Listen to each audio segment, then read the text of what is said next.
ये कहानी है मिसेस शर्मा के घर की। मिसेस शर्मा यानी कि मंदाकिनी के 2 बेटे थे, वरुण और करण। सही उम्र देखकर मंदाकिनी ने अपने बड़े बेटे की शादी करवा दी थी। उनका मानना था कि सब कुछ सही उम्र रहती ही हो जाना चाहिए, चाहे शादी हो या बच्चा। इसी सिलसिले में वो अपनी नई बहू रेखा से बात करने को बेताब थी। पूरा घर जब साथ में बैठा डाइनिंग टेबल पर नाश्ता कर रहा होता है। नाश्ता कैसा बना है मम्मी? और कुछ लाऊं क्या मम्मी? लेकिन मंदाकिनी ने कोई जवाब नहीं दिया। क्या बात है मम्मी, आपने जवाब नहीं दिया? कोई भूल हो गई है क्या मुझसे? देखो, कोई 16 साल की बच्ची तो हो नहीं तुम, हैं? अब बेटे की शादी के 2 महीने बाद भी अगर कोई खुशखबरी सुनने को ना मिले तो कौन सी माँ खुश हो सकती है? न जाने कौन सी कमसिन कलियाँ पैदा हो रही है आजकल, जो शादी के 2 महीने बाद भी यहाँ कुछ सुनने को ही नहीं मिल रहा। मेरी शादी के ठीक 9 महीने बाद ही वरुण हो गया था मुझे, और यहाँ तो लग रहा है कि सब कुछ कोरा कट ही है। वो मम्मी ये क्या कर रही है? अपनी सास की बातें सुन रेखा सहम जाती है और अपने पति की ओर देखने लग जाती है। वरुण की तरफ देखने की कोई ज़रूरत नहीं है, वो तेरी मदद नहीं करने वाला। इस घर की मालकिन मैं थी और मैं ही रहूंगी। अब नजरें झुकाकर खड़े रहने से क्या होगा भाभी? मम्मी आपका बुरा थोड़ी ना चाहती है। अब आपने शादी की है तो कुछ सोच समझ कर ही की होगी। घर गृहस्थी तो आगे बढ़ानी होगी ना भाभी। कहीं ऐसा तो नहीं कि आपको कोई बीमारी है? क्या बीमारी? अरे राम श्याम जी को ये बीमारी का घर हमारे ही सर मारना था क्या? बड़ा चूना लगवा दिया उन्होंने हमारा। देख रहे ना जी, वरुण अब तेरा वंश आगे नहीं बढ़ पाएगा। ये कैसी बहू आ गई? मैंने तो पहले ही कहा था मेरे मायके के पड़ोस वाली पिंकी अच्छी है, पर तुम्हें ही रेखा पसंद आ गई थी। भुगतो अब। नहीं मम्मी, रुक जाइए मम्मी। दीदी आप लोग गलत समझ रहे हैं। ऐसी कोई बात नहीं है, कोई प्रॉब्लम नहीं है मुझ में। बात कुछ और ही है। अभी हमारी शादी को बस 2 महीने ही हुए हैं। अभी तो मैं और वरुण जी एक दूसरे को जानने की ही कोशिश कर रहे हैं। जान पहचान करने के लिए पूरा जीवन पड़ा है बहू। मुझे मेरे हाथ में पोता दे दे, फिर अपने पति के साथ बैठकर सारी उम्र जान पहचान करती रहना, कोई रोकने नहीं आएगा। अरे आए जान पहचान करने वाले, यह सब ना आजकल के चोचले हैं, चोचले। ये कहकर बड़बड़ाती हुई मंदाकिनी खाने की टेबल से उठकर सीधा अपने कमरे में जाने लगती है। चलिए जी, आपको न्योता देना होगा क्या? और वरुण करण, तुम दोनों निकलो दुकान पर। मर्दों को घर की बातों से दूर ही रहना चाहिए। बहू को देखने के लिए मैं काफ़ी हूँ। मंदाकिनी की बात सुनकर शर्मा जी भी टेबल से उठ जाते हैं और अपनी बहू के सर पर हाथ फेरते हुए वहाँ से चले जाते हैं। इस सिलसिले को लेकर आए दिन रेखा को अपनी सास से कुछ न कुछ सुनते ही रहना पड़ता था। एक दिन जब मंदाकिनी देखती है कि रेखा भगवान की पूजा कर रही है तो कपड़े गहने मांग लिए हो, तब भगवान से एक बेटा भी मांग लो। कह दे उनसे कि अब तो तेरी गोधरी करे। हाँ मम्मी। और ऐसा ही होता है। 1 महीने बाद खुश नसीबी से वो दिन आ जाता है जिसका सभी को इंतज़ार था। रेखा को पता चलता है कि वो माँ बनने वाली है, तो अपनी सास के पास जाकर उसे इस बारे में बताती है। क्या तू सच कह रही है बहू? देख लिया अपने बच्चों पर कड़ाई बरतने का नतीजा। अगर मैं इन दोनों के बीच नहीं आती तो ये दोनों तो आराम से अपने हनीमून पीरियड में ही बिजी रहते। इस खुशी को सुनकर मंदाकिनी की खुशी का ठिकाना नहीं रहता। वो फौरन रसोई में जाकर मिठाई का डब्बा लेकर आती है। अरे वरुण बेटा, मुंह मीठा कर। शर्मा जी, अब हमारे घर में हमारा नया वंश आने वाला है। वाह बहू वाह, बड़ी अच्छी खबर सुनाई तूने। मैं दादी बनने वाली हूँ। अरे राखी तो बुआ बनने वाली है। अरे करण तू चाचू। चेहरे की चमक को देखकर तो लगता है कि पेट में बेटा ही है भाभी। हाँ तो बेटा ही होगा, और कुछ हो ही नहीं सकता। धीरे धीरे दिन गुजरने लगते हैं और इस तरह 5 महीने बीत जाते हैं। मैंने करण के लिए एक लड़की देखी है। अगले महीने ही उसकी शादी कर देते हैं। 1 साल में उसे भी बच्चा हो जाएगा। जहाँ वरुण का बेटा पलेगा वहाँ करण का भी पल जाएगा। दोनों बच्चों को एक दूसरे का साथ भी मिल जाएगा। क्या ठीक है ना करण? आपको जैसा ठीक लगे मम्मी, मुझे कोई प्रॉब्लम नहीं है। और 1 महीने के बाद ही मंदाकिनी अपने छोटे बेटे करण की शादी शिल्पा से कर अपनी दूसरी बहू भी ले आती है। दोनों बहुओं में ठीक ठाक तालमेल बन जाता है। अब मंदाकिनी पूरी तरह निश्चिंत थी। वो घर का सारा काम अपनी बहुओं पर डालकर दिन भर इधर उधर घुमा करती। एक शाम जब मंदाकिनी आराम से बाहर घूम कर आती है तो अपने सामने अपनी दोनों बहुओं को सोफे पर आराम करता पाती है। बहुत अच्छे, मेरी पीठ पीछे तुम दोनों ये करती हो? हैं? हो गया घर का सारा काम जो दोनों महारानियों की तरह यहाँ आराम कर रही हो? हाँ मम्मी जी, मैंने रात के खाने की सारी तैयारियां कर ली है, बस रोटियां सेकनी बाकी है। तो जब पापा जी और ये दोनों आएंगे तब सेक दूंगी। और रसोई के जूठे बर्तन, झाड़ू, पोछा, कपड़े सब हो गया रेखा? नहीं मम्मी जी, वो ना मुझे बार बार उल्टियाँ हो रही थी तो मैं ज़रा बैठ गई। 7वां महीना है ना। हाँ भाई, हमारा तो कभी 7वां महीना आया ही नहीं। जरा सी उल्टी हुई और तुम आराम करने बैठ गई। अरे इस तरह आराम करोगी तो कैसे स्वस्थ बच्चे को जन्म दोगी? जब वरुण मेरे पेट में था ना, तब तो हमारी जॉइंट फैमिली थी। उस वक्त तो ये मिक्सचर, गैस कुछ भी नहीं था। मैं तो घर के कपड़े धो रही थी और मुझे दर्द उठाया, फौरन मुझे हॉस्पिटल ले जाया गया और बस 2 मिनट में मैंने तेरे पति को जन्म दे दिया। ये भी नहीं कि आज की लड़कियों की तरह वहीं हॉस्पिटल में आराम करती रहती मैं। अरे ना, फौरन अपना बच्चा उठाया और घर आकर फिर से काम में लग गई। तेरी तरह मैंने आराम किया होता तो कैसे 2 बच्चों को पालती। जितना काम करेगी उतना ही अच्छा है। प्रेगनेंसी के हालत में भी बेचारी रेखा को ज़रा भी आराम करने का मौका नहीं मिलता। इसी तरह और 1 महीना पार हो जाता है और रेखा को दर्द उठाता है। वरुण फौरन दुकान से आकर रेखा को हॉस्पिटल लेकर जाता है। सभी ऑपरेशन थिएटर के बाहर रेखा की डिलीवरी होने का इंतज़ार कर रहे थे। बस अब पोते का मुंह देख लूं, और कुछ नहीं चाहिए मुझे। और उसी वक्त ऑपरेशन थिएटर के बाहर डॉक्टर साहब आकर कहते हैं, कांग्रेचुलेशंस, बेबी गर्ल है। क्या? लक्ष्मी जी पधारी है आपके घर। मंदाकिनी के सारे सपने मानो एक ही पल में टूट जाते हैं। मंदाकिनी बिना अपनी पोती से मिले सीधा घर लौट आती है। मेरे घर लक्ष्मी आई है, मैं अंदर जा रहा हूँ। मुझसे तो वेट ही नहीं हो रहा रेखा कैसी होगी। ये बहुत ही खूबसूरत पल होता है बेटा। अपने बच्चे को अपने हाथ में उठाकर लगता है कि जैसे पूरी दुनिया समा गई हो हाथ में। कल की बात थी जब मैंने रेखा को अपने हाथों में उठाया था, और आज देखो रेखा की बच्ची को अपने हाथों में उठाऊंगा। रेखा के बच्चे होने की खुशी में उसके मायके वाले बड़े खुश थे। सभी एक एक कर बच्चे को अपने हाथ में उठाकर रेखा को बधाइयाँ दे रहे थे। ले राखी, तू तो बुआ बन गई। हॉस्पिटल की सारी फॉर्मेलिटी पूरी कर रेखा अपने घर जाती है। न जाने सबने क्या सरप्राइज़ प्लान किया होगा। शिल्पा, तुम वीडियो बनाती रहना। मेरी बेटी का पहला गृह प्रवेश है उसके घर में। जब वो बड़ी होगी ना तो ये सब देखकर बड़ी खुश होगी। जैसे ही रेखा अपने ससुराल पहुंचती है, उसकी सास उसके हाथ में लड्डू गोपाल की एक मूर्ति पकड़ाते हुए कहती है, अब फौरन मुझे पोते की खुशी दे दे बहू। इस बार पोता ही।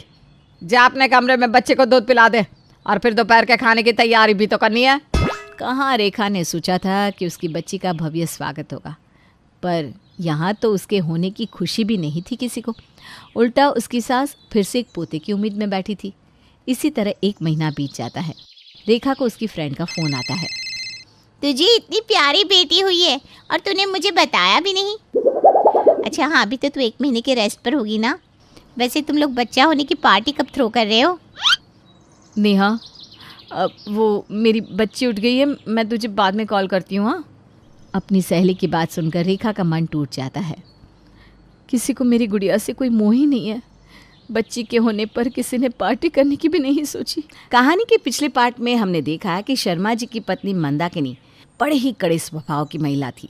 उसे किसी चीज़ से प्रेम था तो अपने पोते से। उसे अपने कुलदीपक की बड़ी लालसा थी और उसी पोते के लालच में उसने अपने बड़े बेटे वरुण की शादी रेखा से करवा दी।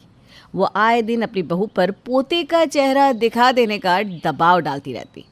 और कुछ दिन बाद ऐसा होता है, रेखा सभी को बताती है कि वो माँ बनने वाली है, पर इसके बाद भी उसके साथ उसके ससुराल वालों का बर्ताव कुछ ज़्यादा बदलता नहीं। उसे गर्भवती हालत में भी घर का सारा काम करना पड़ता था। इसी बीच मंदाकिनी अपने दूसरे बेटे की शादी करवा देती है। कुछ दिन बाद रेखा एक छोटी सी गुड़िया को जन्म देती है, जिसे देखते ही मंदाकिनी के चेहरे का रंग उड़ जाता है। उस बच्ची के जन्म पर कोई खुशियाँ नहीं मनाई जाती, कोई मिठाई नहीं बांटी जाती, कोई बधाइयाँ नहीं दी जाती। कहाँ रेखा ने सोचा था कि उसकी बच्ची का उसके घर पर भव्य स्वागत होगा, पर यहाँ उसके होने पर किसी को खुशी भी नहीं थी। उल्टा उनकी सास फिर से एक पोते की उम्मीद में बैठी थी। इसी तरह 1 महीना बीत जाता है। रेखा को उसकी फ्रेंड का फ़ोन आता है। तुझे इतनी प्यारी बेटी हुई है और तूने मुझे बताया भी नहीं। अच्छा हाँ, अभी तो तू 1 महीने की रेस्ट पर होगी ना। तो तुम लोग बच्चा होने की पार्टी कब थ्रो कर रहे हो? अब वो ना, मेरी बच्ची उठ गई है, मैं तुझे बाद में कॉल करती हूँ। हाँ। अपनी सहेली की बात सुनकर रेखा का मन टूट जाता है। किसी को मेरी गुड़िया से कोई मोह ही नहीं है। बच्चे के होने पर किसी ने पार्टी करने की भी नहीं सोची। आज गुड़िया को जन्म में 1 महीना हो गया, कम से कम एक केक तो कटवाना चाहिए था मम्मी को। तभी रेखा को एक आवाज़ सुनाई देती है। दादी नहीं तो नानी सही, तुम जियो हजारों साल, साल के दिन हो 50,000। रेखा देखती है कि उसके मायके वाले उसकी गुड़िया के लिए बहुत सारे गिफ्ट्स और केक लेकर आए हैं, जिसे देखकर उसकी आंखों में आंसू आ जाते हैं। जब तू पैदा हुई थी ना, तेरे पापा ने पूरे गांव में मिठाई बंटवाई थी। फिर अब तो ये नाना बने, कैसे पीछे रहते। हमारे घर पर हमने एक पार्टी रखी है गुड़िया की 1 मंथ बर्थडे की खुशी में। तेरी सभी सहेलियों को इनवाइट कर दिया है और तुझे किसी और को बुलाना है तो बुला लेना। तब तक मैं समधन जी और समधी जी को भी न्योता दे आती हूँ। देख गुड़िया, अब तू उदास मत हो ना। तेरे दादा दादी ने तेरे बर्थडे पर पार्टी नहीं दी तो क्या हुआ? नाना नानी दे रहे हैं ना। हाँ, नाना नानी पार्टी दे रहे हैं। रेखा के मायके में हो रही पार्टी में सभी बड़े दुखी मन से पहुंचते हैं और पार्टी शुरू होने से पहले ही शिल्पा के पेट में जोरों का दर्द होने लगता है। वो लगातार उल्टी कर रही थी। सोनिया जी, लगता है शिल्पा पेट से है। जो आग लगनी थी वो तो लग गई। रेखा को तो बेटी हो चुकी है, अब शिल्पा पर ध्यान दीजिए। अब यही हमें पोता दे सकती है। मम्मी पता नहीं शिल्पा को क्या हो गया है, वो लगातार उल्टियाँ करती जा रही है। मैं उसे लेकर घर जा रहा हूँ। अरे तो हम कौन सा यहाँ रहना चाहते हैं, हम भी तेरे साथ ही घर चलते हैं। अच्छा हुआ इस बहाने पार्टी से निकलने का बहाना मिल गया। प्रोग्राम स्टार्ट होने के पहले ही रेखा के ससुराल वाले वहाँ से चले जाते हैं। सभी शिल्पा को लेकर डॉक्टर के पास जाते हैं, जहाँ उन्हें पता चलता है कि शिल्पा माँ बनने वाली है। इस बार डर से मंदाकिनी शिल्पा से कोई काम नहीं करवाती। उसे डर था कि कहीं शिल्पा के बच्चे को कुछ हो ना जाए, क्योंकि यही बच्चा उसकी आखिरी उम्मीद जो था। मंदाकिनी सारे घर का काम अकेले रेखा पर डाल देती। रेखा को एक हाथ से अपनी गुड़िया को संभालना पड़ता है और दूसरे हाथ से पूरे घर को। ऐसे ही एक दिन रेखा अपनी बच्ची को हॉल में सोफे पर अपनी सास के बगल में सुलाकर रसोई में काम कर रही होती है। वो जैसे ही बाहर आती है तो देखती है कि उसकी बच्ची करवट बदलती हुई नीचे गिरने वाली है, और वहाँ बैठी मंदाकिनी को तो कोई फ़र्क ही नहीं पड़ रहा था, मानो वो यही चाहती हो। गुड़िया, ये सब क्या है मम्मी जी? माना आपको मेरी बेटी से ज़रा सा भी मोह नहीं है, लेकिन क्या आप में इंसानियत भी नहीं रही? मैं उसे आपके भरोसे छोड़कर रसोई में गई थी ना, और अगर अभी मेरी बच्ची सोफे से गिर जाती, उसे कुछ हो जाता तो? बच्चा तो तुमने खुद पैदा किया है ना बहू, तो खुद संभालो उसे। अरे जरा सी चोट से ये मर थोड़ी ना जाती। बच्चे हैं, गिरेंगे उठेंगे, चोट तो लगेगी ही। ऐसे ही तो बच्चे बड़े होते हैं। रेखा की बेटी के साथ मंदाकिनी जानवर सा सुलूक करती है। मंदाकिनी तो मंदाकिनी, वरुण को भी अपनी बच्ची से ज़्यादा प्यार नहीं था। वो वही करता जो उसकी माँ कहती। धीरे धीरे दिन बीतते जाते हैं। इसी तरह 9 महीने पूरे हो जाते हैं और शिल्पा के पेट में दर्द उठ जाता है। सभी उसे अस्पताल लेकर जाते हैं, जहाँ वो एक लड़के को जन्म देती है। फिर क्या था, सभी मंदाकिनी का वो रूप देखते हैं जो किसी ने आज तक नहीं देखा था। डॉक्टर साहब, क्या खुशी की खबर सुनाई है आपने। आज तो अस्पताल के सारे कर्मचारियों को मैं मिठाई बांटूंगी। और सुन करण, शहर के बेस्ट कैटरर को बुक करके सबसे बड़े रिसोर्ट में मेरे पोते के जन्म की पार्टी होनी चाहिए। सबको पता चलना चाहिए कि शर्मा परिवार का वंश आ गया है। मंदाकिनी इतनी बड़ी पार्टी अपने पोते के जन्म पर रखवाती है, जिसे देखते ही लोगों की आंखें फटी की फटी रह जाती है। और इसी फंक्शन में रेखा की फ्रेंड नेहा भी पहुंचती है। तेरी बेटी के जन्म पर तो तेरे ससुराल वालों ने कोई पार्टी नहीं दी थी, और बेटी के जन्म पर इतना बड़ा उत्सव। आज के ज़माने में भी इतना ज़्यादा भेदभाव, ये सब गलत है रेखा। तुझे अपनी बच्ची के लिए लड़ना चाहिए। ऐसे तो ये लोग तेरी बेटी की 16 साल में शादी भी करवा देंगे, तब क्या करेगी तू? ऐसे ही चुप रहेगी? तभी शर्मा जी स्टेज पर चढ़कर एक अनाउंसमेंट करते हैं। अब हमारी उम्र हो गई है। मैं तो हमेशा से ही अपनी जिम्मेदारियों से मुक्त होना चाहता था, तो आज अपने पोते के जन्म की पार्टी पर मैं एक अनाउंसमेंट करना चाहता हूँ। मैं अपनी सारी जायदाद अपने पोते के नाम करता हूँ। अब नहीं, ये तो हद हो गई। वरुण जी भी पापा जी के साथ स्टेज पर खड़े होकर इस बात की खुशी मना रहे हैं, किसी को कोई परवाह ही नहीं। नेहा, मुझे लड़ना है अपनी बच्ची के लिए, बता मैं क्या करूं? तुझे कोर्ट केस करना होगा अपने ससुराल वालों पर, ताकि तेरी बच्ची को भी बराबर का हक मिल सके। रेखा आज तक चुप थी, अपनी सास की सारी प्रताड़नाएं सहती रही। उसने बहू होने की सारी जिम्मेदारी निभाई, फिर भी अपनी सास को बदल नहीं पाई। फिर भी वो चुप रही। पर आज गलत एक बहू के साथ नहीं, एक माँ के साथ हुआ था। एक लड़की बहू बनकर, पत्नी बनकर सब सह सकती है, लेकिन जब उसके बच्चे के हक की बात आए ना, तो वो चुप नहीं रहती। पार्टी के बीच से ही रेखा नेहा के साथ बाहर निकल जाती है। नेहा एक लॉयर थी, उसे कोर्ट के सारे प्रोसीजर्स मालूम थे। वो रेखा को बताती जाती है और रेखा वैसा ही करती है। तुम पागल हो गई हो क्या? तुमने हम पर ही केस कर दिया रेखा। आप सब पर नहीं, मेरी बच्ची के साथ गलत करने वालों पर। बाप होकर भी आपको अपनी बेटी पर दया नहीं आई, पर मैं अपने माँ होने के फर्ज से पीछे नहीं हटूंगी। और आज मैं ये घर भी छोड़कर जा रही हूँ। मुझे ऐसे घर में नहीं रहना जहाँ मेरी बेटी को बराबर का हक ना मिलता हो। और चढ़ाओ बीवियों को सर पर भैया। तुम देखो, तुम पर ही केस कर दिया इसने। जाती है तो जाने दो भैया, तुम में कोई कमी नहीं है, हम तुम्हारी दूसरी शादी करवा देंगे। आप लोग इतना गिर गए कि अब आपको कुछ सही से दिख भी नहीं रहा। एक बार जो आदमी गलत रास्ते पर चल देता है ना, उसे सुधारना नामुमकिन हो जाता है। रेखा अपने ससुराल को छोड़कर अपने मायके में रहने लग जाती है और वहीं अपनी बेटी का पालन पोषण करने लगती है। 1 साल बाद हियरिंग में वो केस जीत जाती है और अपनी बेटी का हिस्सा लेने में कामयाब हो जाती है। मुझे तुझ पर गर्व है बेटी। तुझ जैसी और कई बहुएं होंगी जिसे बेटी की माँ बनने पर बहुत कुछ सुनना पड़ता होगा, और वो सुनती भी होगी। पर तूने अपनी बेटी के लिए अपना सुहाग छोड़ दिया। अगर सारी औरतें तुझ जैसी हो जाए ना, तो हमारे समाज से बेटा बेटी का फ़र्क ही ख़त्म हो जाएगा। तू एक मिसाल बनेगी उन सभी औरतों के लिए जो खुद के लिए लड़ ना पाई, और अपनी बेटी के लिए भी। जब वो जीवन में किसी उलझन में पड़ेगी तो उसे तू याद आएगी। इस तरह रेखा अपनी बेटी को कामयाब बनाने को ही अपने जीवन का लक्ष्य मानकर जीना शुरू कर देती है। बेटियां किसी से कम नहीं। कहानी एक ऐसी माँ की जिसके सपने और लालच इतने बड़े थे कि उसने उसे पूरा करने के लिए अपनी सगी बेटी को भी नहीं बख्शा। अरे मेरी प्यारी बिटिया रानी, सारा दिन इतने डिजाइनर कपड़े सिलती है। ये तो हाई क्लास के लोग पहनते हैं ना बेटा? हाँ माँ, तभी तो इनके सिलने के लिए मुझे इतने अच्छे पैसे मिलते हैं। देखो माँ, अगले महीने घर में रंगीन बड़ा टीवी लगवा दूंगी। हाँ। अरे जीती रहे बेटा। वैसे कोई ऐसा काम कर जिससे एक बार में ही ढेरों पैसे आ जाए।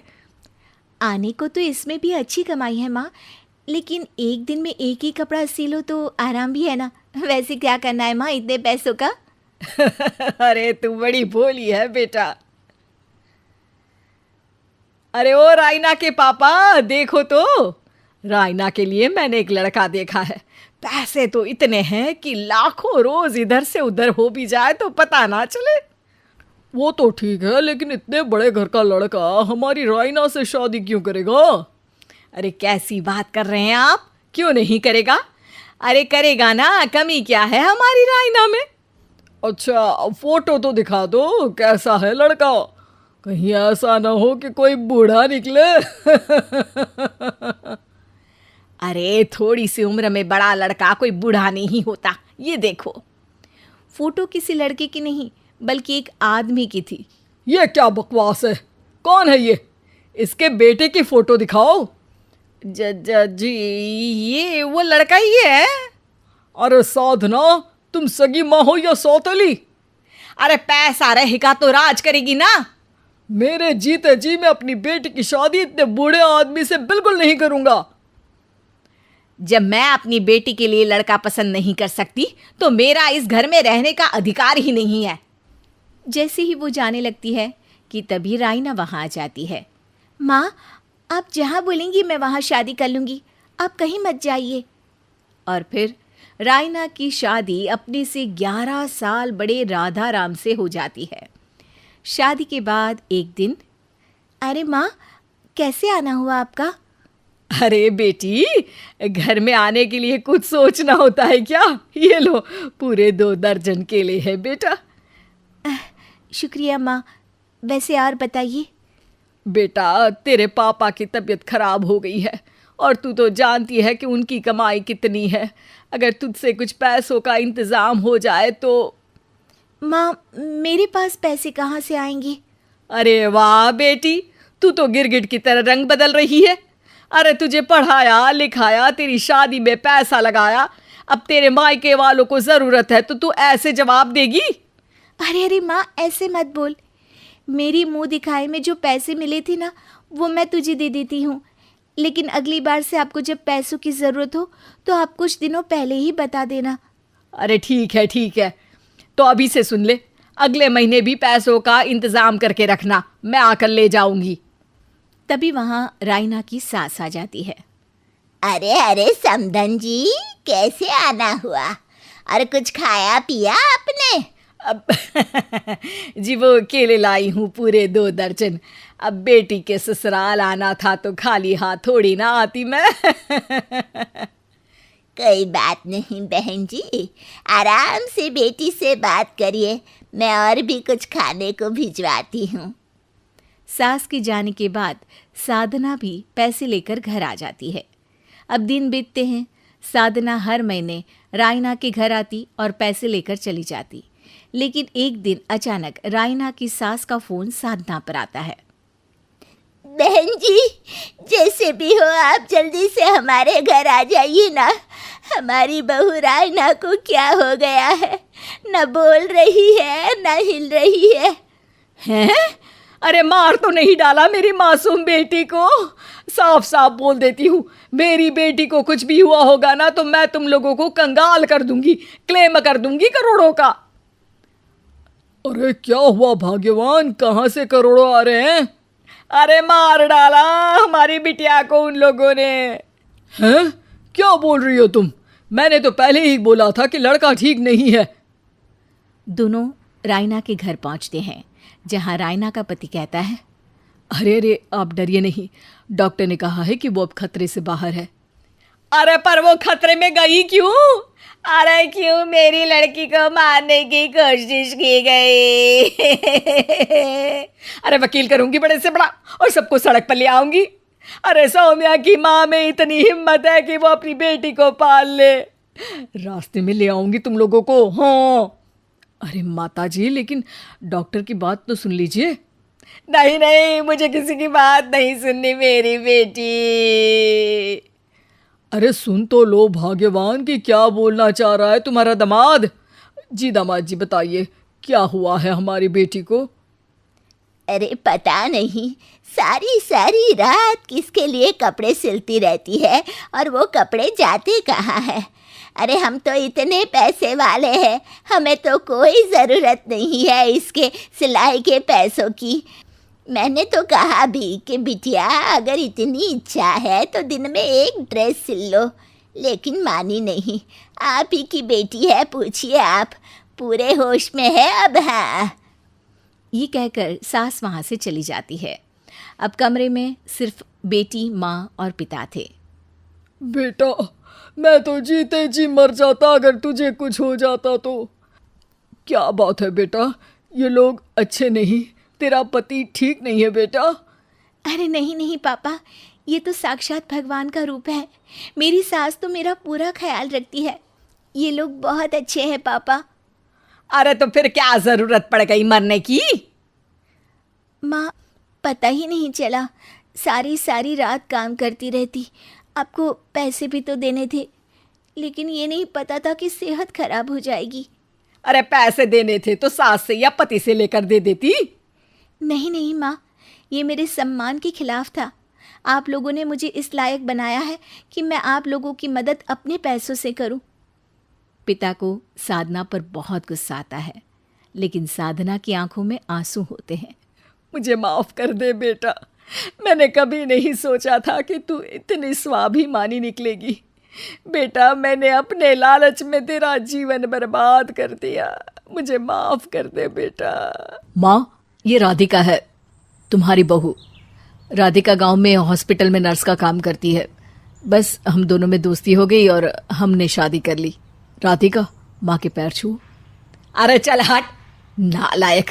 अरे मैंने क्या क्या सपने देखे थे कि तेरी शादी किसी अमीर घर में करूंगी और दहेज में लाखों रुपए लूंगी, और तू गांव की इस मामूली लड़की को मेरी बहू बनाकर ले आया। लेकिन बेटे की जिद के आगे सुनीता देवी मजबूर हो जाती है। राधिका सुनीता देवी को फूटी आंख भी नहीं भाती थी। तुम चिंता मत करो भाग्यवान, हम दोनों मिलकर अपनी बहू को इतना सताएंगे कि वो हमसे तंग आकर ये घर छोड़कर चली जाएगी। फिर हम अपने बेटे की शादी किसी बड़े सेठ की बेटी से कर देंगे, ठीक है? अगले दिन सुनीता देवी अपने बेटे का कमरा साफ कर रही होती है। तभी बहू के सामान में उसे एक बड़ी बड़ी मूंछों वाले आदमी की तस्वीर दिखाई देती है और उसके कंधे पर एक बड़ी सी बंदूक टंगी होती है। तस्वीर के नीचे लिखा होता है डाकू मंगल सिंह। ये किसकी तस्वीर है बहू? ये मेरे पिताजी की तस्वीर है। बस फिर क्या था। ये सुनते ही सुनीता देवी के हाथ पैर कांपने लगते हैं। वो भागती हुई सीधा अपने पति के कमरे में जाती है। अरे गजब हो गया जी, गजब। अरे क्या हो गया भाग्यवान? हमारी बहू एक मशहूर डाकू मंगल सिंह की बेटी है। हे भगवान, अब क्या होगा? क्या कहा? डाकू मंगल सिंह? अरे मर गए रे। सुना है वो तो बड़ा ही खतरनाक डाकू है, मारता ज्यादा है गिनता कम है। लोग पुलिस वाले भी उसके नाम से कांपते हैं। अरे सुना है वो तो हर हफ्ते 2-4 लोगों का ऊपर का टिकट कटवा ही देता है। हे भगवान, अब हम क्या करेंगे? ये हमारे नालायक बेटे ने कैसी मुसीबत हमारे गले बांध दी। हाँ वो तो है, अगर हमने बहू को जरा भी तकलीफ दी तो उसका बाप मंगल सिंह हमें गोली से उड़ा देगा। अब जो मैं कहता हूँ उसे ध्यान से सुनो। तुम बहू से बिल्कुल घर के काम मत करवाना, और ध्यान रहे उसे किसी प्रकार की तकलीफ नहीं होनी चाहिए, समझ गई ना? और ऐसा ही होता है। अगले दिन सुनीता देवी रसोई में खाना बना रही होती है कि तभी, ये क्या माँ जी, मेरे रहते आप खाना बना रही हैं? चलिए हटिए, मैं खाना बना देती हूँ। अरे नहीं नहीं बहू, तू यहाँ क्यों आ गई? जा, तू अपने कमरे में जाकर आराम कर, मैं खाना बना लूंगी। सुनीता देवी जिद करके राधिका को भेज देती है। फिर एक दिन, अरे फर्श पर कितनी धूल जमी है, माँ जी देखेंगी तो नाराज हो जाएंगी, मैं अभी यहाँ पोछा लगा देती हूँ। राधिका जैसे ही पोछा लगाने लगती है कि तभी उसके ससुर की नजर उस पर पड़ती है। बंसीलाल भागता हुआ वहां आता है। अरे नहीं नहीं बहू, तुम ये क्या गजब कर रही हो? बहू तो बेटी समान होती है और हम ना अपनी बेटियों से काम नहीं करवाते। तुम आराम से बैठकर YouTube पर किड लॉजिक चैनल की सास बहू की कहानियां देखो। वो लोग ना बहुत अच्छी अच्छी कहानियां बनाते हैं। सच? आप देखते हैं? अरे मैं तो रोज देखता हूँ। शहर की बहू तो मेरी फेवरेट कहानी है। हाँ, ये कहकर बंसीलाल पोछा लगाने लगता है। इस तरह राधिका के सास ससुर सारा दिन उसकी खुशामद में लगे रहते हैं और उसे किसी महारानी की तरह रखते थे। कैसा लगा बहू? पिज्जा टेस्टी तो है ना? अच्छा, मीठे में क्या खाओगी बोलो तो? माँ जी, मुझे तो काजू कतली बहुत पसंद है, और उसके बाद 1 गिलास लस्सी मिल जाए तो मजा आ जाएगा। ये सुनते ही सुनीता देवी अपने पति को कोहनी मारते हुए कहती है, अरे सुना नहीं बहू क्या मांग रही है? जल्दी से भागकर बाजार जाइए और सब खरीद कर ले आइए। हाँ हाँ भाग्यवान, अभी जाता हूँ। राधिका की तो पांचों उंगलियां घी में थी। वो तो अपने ससुराल में मजे कर रही थी। दूसरी तरफ राधिका की सास उसके लिए कभी नई साड़ी खरीद लाती तो कभी उसके लिए नए गहने बनवा देती। फिर एक दिन डाकू मंगल सिंह अपनी बेटी राधिका से मिलने अपने आदमियों के साथ आता है। उन सबको देखते ही राधिका के सास ससुर डर के मारे कांपने लगते हैं। मर गया रे, डाकू मंगल सिंह तो सच में कितना डरावना दिखता है, ऊपर से इतनी बड़ी बंदूक लेकर घूमता है। कैसे हैं समधी जी? क्या हुआ? आप इतना घबरा क्यों रहे हैं? और आपको इतना पसीना क्यों आ रहा है? आपकी तबीयत तो ठीक है ना? जी अभी तक तो ठीक है, पर लगता है बहुत जल्द खराब होने वाली है। क्या कहा आपने? जी कुछ नहीं, बताइए कैसे आना हुआ? दरअसल आज आपके शहर में हमारी नाटंकी मंडली का प्रोग्राम है, तो इसी बहाने सोचा बेटी का ससुराल भी देखता चलूं। ये सुनते ही राधिका के सास ससुर हैरान हो जाते हैं। क्या कहा? आप नौटंकी में काम करते हैं? हाँ माँ जी, पिताजी डाकू की एक्टिंग बहुत अच्छी करते हैं। उन्हें तो कई अवार्ड भी मिल चुके हैं। और ये बंदूक, ये तो असली लगती है। तभी राधिका के पिताजी अपनी नकली मूंछ निकालते हुए कहते हैं, इस मूंछ की तरह यह बंदूक भी नकली है। ये तो छर्रे वाली बंदूक है, इससे तो मैंने आज तक चिड़िया भी नहीं मारी। और खोदा पहाड़ निकला चूहा, इसका बाप तो मामूली नौटंकी वाला निकला और हम इससे डर कर बहू की नौकरों की तरह सेवा कर रहे थे। आपने सही कहा जी, इसके पीछे मेरे कितने पैसे खर्च हो गए और काम कर करके मेरी तो कमर टूट गई सो अलग। अरे बहू, तूने अपने पिताजी के बारे में हमें पहले क्यों नहीं बताया? राधिका मुस्कुराते हुए कहती है, आपने तो कभी पूछा ही नहीं ना माँ जी। ये कहानी है बहुत ही होशियार और समझदार एरा की, जो कि 6th क्लास की स्टूडेंट है। छोटी सी उम्र में ही एरा ने अपनी माँ सपना से बहुत सारी अच्छी अच्छी बातें सीख ली हैं। एरा अपनी माँ सपना की बहुत करीब है और वो अपनी हर एक बात अपनी माँ से शेयर करती है। गुड मॉर्निंग माँ। गुड मॉर्निंग बेटा, तुम्हारा लंच पैक कर दिया है और तुम अब जल्दी से ब्रेकफास्ट कर लो, फिर मैं तुम्हें स्कूल छोड़ने आऊंगी। माँ, मैं अपनी फ्रेंड के साथ चली जाऊंगी। आप आओगी तो ऑफिस के लिए आपको लेट हो जाएगा ना?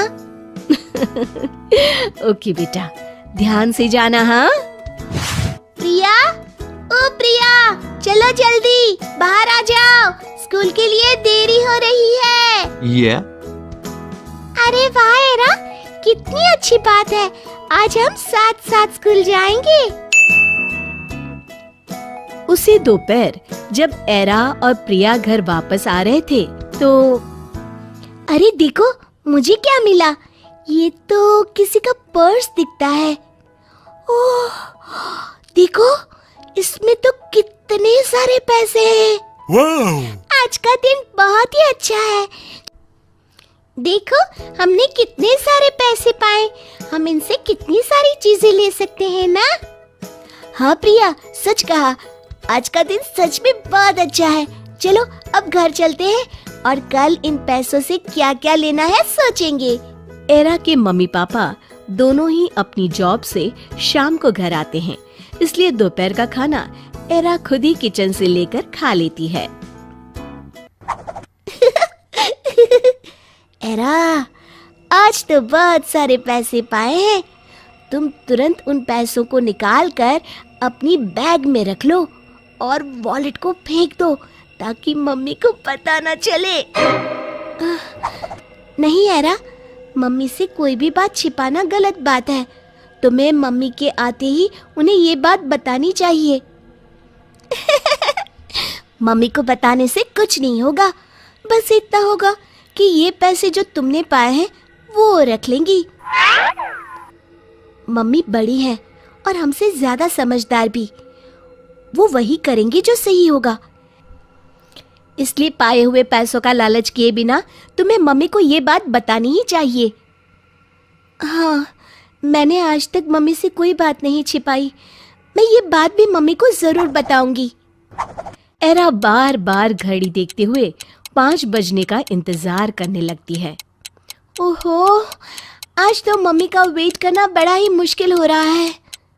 जैसे तैसे 5 बज ही जाते हैं और डोरबेल बजती है।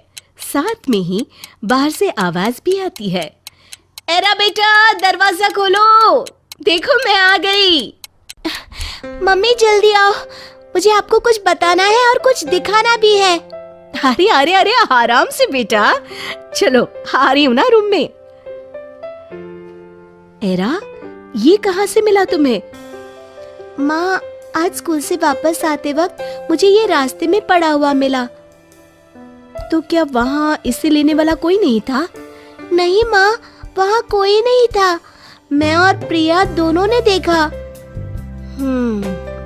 इसमें तो बहुत पैसे हैं। जिसका भी ये वॉलेट होगा वो बहुत दुखी हो रहा होगा। माँ, ये पैसे हम रख ले? नहीं बेटा, ये पैसे हमारे नहीं हैं, इसलिए हम इसे नहीं रख सकते। क्यों माँ? ये तो मैंने पाए हैं ना, तो ये पैसे भी तो मेरे हुए। हाँ बेटा, ये तुमने पाया जरूर है, पर ये पैसे तुम्हारे नहीं हैं। क्यों माँ? ये मेरे ही तो है। अच्छा एरा, तुम्हें याद है एक बार खेलते खेलते तुम्हारी 10 रुपए की नोट खो गई थी और तुम कितना रोई थी? हाँ माँ, याद है। पर आपने ये क्यों पूछा? अब ये सोचो एरा कि जब तुम्हारे पैसे खोए थे तो तुम्हें कितना दुख हुआ था। ऐसे ही ये जिनकी भी पैसे हैं उन्हें भी तो कितना दुख हो रहा होगा। इसलिए पहली कोशिश हमें ये पैसे वापस करने की ही करनी चाहिए। हाँ माँ, आप सही कह रही हो, पर हम ये पैसे वापस कैसे करेंगे? इस पर्स में उनका विजिटिंग कार्ड मिला है, जिस पर किसी अतुल का नाम है और नंबर भी लिखा है। ये उन्हीं के पैसे हैं। माँ, आपको कैसे पता चला कि ये पैसे अतुल अंकल के ही है? तुम तो बहुत समझदार हो गई हो। अतुल अंकल का ड्राइविंग लाइसेंस भी है इस वॉलेट में, और सब सिर्फ अपना ही ड्राइविंग लाइसेंस वॉलेट में रखते हैं। चलो, अब मैं इस नंबर पर बात करती हूँ। हेलो, क्या मेरी बात अतुल जी से हो रही है? हाँ जी, मैं बोल रहा हूँ। आप कौन? मैं सपना बोल रही हूँ। मैं आपसे ये जानना चाह रही थी कि हाल में ही आपकी कोई चीज खोई है क्या? हाँ, मेरा वॉलेट जिसमें 10,000 रुपए है और मेरा ड्राइविंग लाइसेंस भी। ये सुनकर सपना समझ गई कि सच में ये वॉलेट अतुल का ही है, और उसने अतुल को सारी बात बताई कि कैसे ये वॉलेट उसकी बेटी एरा को मिला और वो उसने उसे दिया। फिर सपना ने अतुल को पास वाले मॉल में बुलाया, जहां वो उसे उसका वॉलेट वापस करने वाली है। सारी बात सुनकर अतुल बोला, वाह बहन जी, आपकी बेटी तो बहुत ही समझदार और होशियार है। मैं आपका और आपकी बेटी दोनों का धन्यवाद करता हूँ। मुझे तो लगता था कि मेरे पैसे गए और मेरा तो नुकसान हो गया। आपका बहुत बहुत शुक्रिया। मैं आपसे शाम को मिलता हूँ मॉल में। सपना अपनी फैमिली के साथ मॉल में अतुल का वेट कर रही होती है।